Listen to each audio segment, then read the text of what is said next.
Bienvenue à toutes et à tous pour cette nouvelle causerie au coin du web. Je suis très heureux de vous retrouver pour ce 28e épisode intitulé La jumelle de Sherazade. Et j'aimerais évoquer avec vous aujourd'hui, non pas Apocalypse managérial, tel que je l'ai fait dans les épisodes précédents, mais quelque part un ouvrage qu'on peut présenter comme un roman qui est à la fois une vulgarisation assez courte, ça fait une centaine de pages, et une suite. Donc vulgarisation et suite, c'est un défi assez ambitieux. Et j'ai souhaité, avec ce court récit, changer de genre d'écriture, passer d'Apocalypse managérial aux belles lettres, donc qui était plutôt un ouvrage académique. Un ouvrage que j'ai essayé de rendre innovant, mais un livre qui restait académique, basé à la fois sur des archives et une forme d'analyse philosophique. Livre dans lequel j'ai essayé de raconter l'histoire américaine du management en expliquant que durant la Seconde Guerre mondiale et ses prolongements avec la guerre froide, le management dit scientifique s'est relégitimé et reconfiguré pour devenir quelque part le management de notre présent, qui est un management digitalisé, fait de révélations, de dévoilements, de toute une succession d'interruptions qui activent du désir, de l'impatience, tant chez les employés que chez les consommateurs. Et donc, quelque part, ce que Deleuze et Guattari appellent une machine désirante. Et donc, voilà, dans un contexte où avant la guerre, le futur était en panne, voilà, je l'expliquais dans les épisodes précédents, en 1937, la grande crise revient aux États-Unis, le chômage repart, la croissance est en crise, on commence à se demander si quelque part le grand soir promis par les marxistes n'est pas pour maintenant.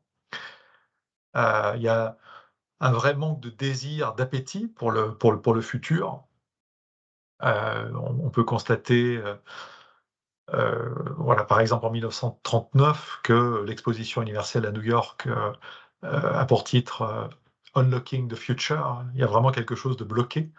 Il y a un désir pour le futur à réanimer. Et la Seconde Guerre mondiale, un grand coup de révélation sur les États-Unis, et c'est le point de départ, non pas de l'innovation, mais d'une systématisation de l'innovation, donc un grand coup de vagues systématiques d'innovation, valorisées, scannées de plus en plus par un marketing qui lui aussi se systématise et s'institutionnalise. Voilà, se mettent en place un certain nombre de vagues que j'ai essayé de décrire, de mieux comprendre avec ce projet basé à la fois sur un certain nombre d'archives, sur une analyse de personnages qui ont vécu cette période historique, et puis une analyse un peu plus philosophique, une spéculation philosophique. Avec la jumelle de Sherazade, j'ai voulu passer d'un ouvrage plutôt historique à une futurologie, puisque la jumelle de Sherazade est située en 2050, dans le Paris de 2050, un Paris où l'intelligence artificielle a pris le pas sur d'autres techniques et technologies, a pris le pas sur nos vies. Et j'aimerais simplement aujourd'hui éclairer le titre et le recours aux mille et une nuits. Alors, je ne lirai pas des extraits de La jumelle de Sherazade, mais j'évoquerai juste ce qui est la toute première ligne du livre, qui est en fait un clin d'œil à Karl Marx, un clin d'œil au grand soir des marxistes. Et dans le préambule, je dis: «Je ne serai pas un grand soir, plutôt mille et une nuits». Quelque part, tout est dans cette phrase. Alors les mille et une nuits, comme vous le savez certainement, c'est un texte très complexe, C'est un texte mystérieux puisqu'il n'a pas de source. Il n'y a pas vraiment un document matrice, un document source qu'on pourrait considérer être, le texte, originel des Mille et une nuits. C'est un ensemble de textes, une arborescence qui s'inscrit dans beaucoup de traditions orales qu'on peut, situer entre le IIIe et le XIe siècle, avec des inscriptions, tant, du côté, de l'Inde que du côté, de la Perse, avec un certain nombre d'articulations avec le monde, grec, plus spécifiquement des articulations avec, l'Égypte. Voilà, il y a une inscription, orientale, extrême orientale, extrêmement large, beaucoup de traditions, qui alimentent ce texte. Un gros point de rupture avec l'orientalisme et notamment Galland, qui va traduire en français une des versions qu'il va trouver, qui va l'enrichir, qui va mettre dans le canon, d'un certain nombre de livres qu'il avait vus, des chapitres et des sous-histoires qui n'existaient pas vraiment, et Galland, puis des traductions en anglais vont faire évoluer le corpus lui-même, de ce récit des Mille et une nuits.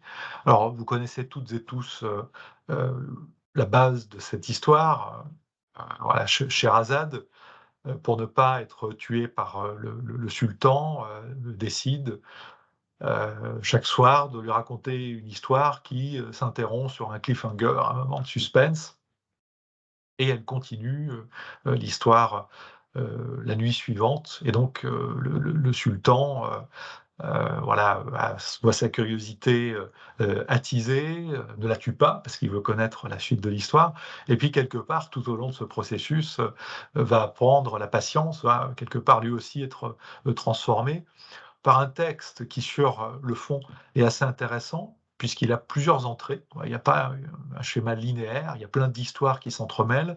Il y a des personnages qu'on va trouver dans les sous-histoires qui sont des miroirs les uns par rapport aux autres. Voilà, il y a une structure narrative qui est très complexe, et donc j'ai trouvé très intéressant, le recours qui est plus qu'un clin d'œil aux Mille et une nuits et à Sherazade, puisque quelque part, je pense que notre capitalisme managérial, et ce que j'identifie dans Apocalypse managérial, n'est que le négatif des Mille et une nuits.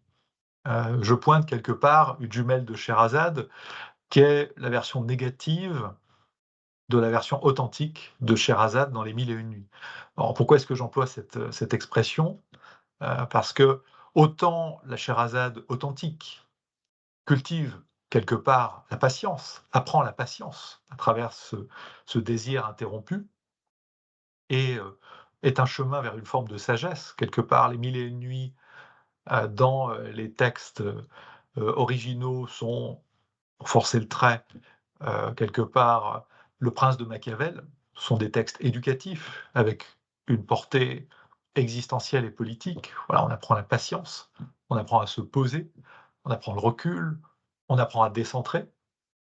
Mais alors que, notre capitalisme reprend exactement la même machine désirante, les mêmes flux, heu, la même sémiose qui quelque part est à l'œuvre, dans les Mille et une nuits, quelque part, les interruptions cultivent l'impatience plutôt que la patience. Voilà, en jouant sur les rythmes, en perdant, une Sherazade, ou plutôt des Sherazades authentiques, cultivent quelque chose qui est une curiosité, qui est une patience. Eh bien, les nouvelles machines désirantes de notre, capitalisme et de nos processus managériaux, nous perdent. Voilà, et il n'y a plus de possibilité quelque part, de nous subjectiver. On est dans un oubli de nous-mêmes, on est dans les espaces et les subjectivités préassignées dans le récit. On est au tiède dedans, voilà, on est pris dans le récit, on va vers les commodifications. Parfois, si, l'impatience est trop douloureuse et si on a le capital pour le faire, eh bien, on peut suspendre l'attente. Par exemple, sur Google, on peut passer d'un freemium à un premium qui va arrêter les publicités, suspendre l'attente, et on va trouver ça dans beaucoup de choses. Et donc voilà, je trouvais intéressant, ce recours aux Mille et une nuits, à Sherazade, pour, à travers, 3 personnages, voilà, 2 personnages féminins et un personnage masculin. J'avais aussi envie, de de casser, de sortir, de briser, la masculinité, qui est à l'œuvre, dans ce monde des années 40 et 50 que je décris, voilà, qu'on retrouve dans, les personnages de mes 3 premiers chapitres. Beaucoup de photos noir et blanc, que j'ai pu retrouver, en rentrant dans un monde plus féminisé et peut-être en esquissant, un certain nombre de voies d'expérimentation et peut-être à travers elles des voies de sortie, à partir de ce monde féminin. Voilà, je vous remercie, pour votre patience et à très bientôt j'espère pour, d'autres épisodes de mes causeries au coin du web. À très bientôt.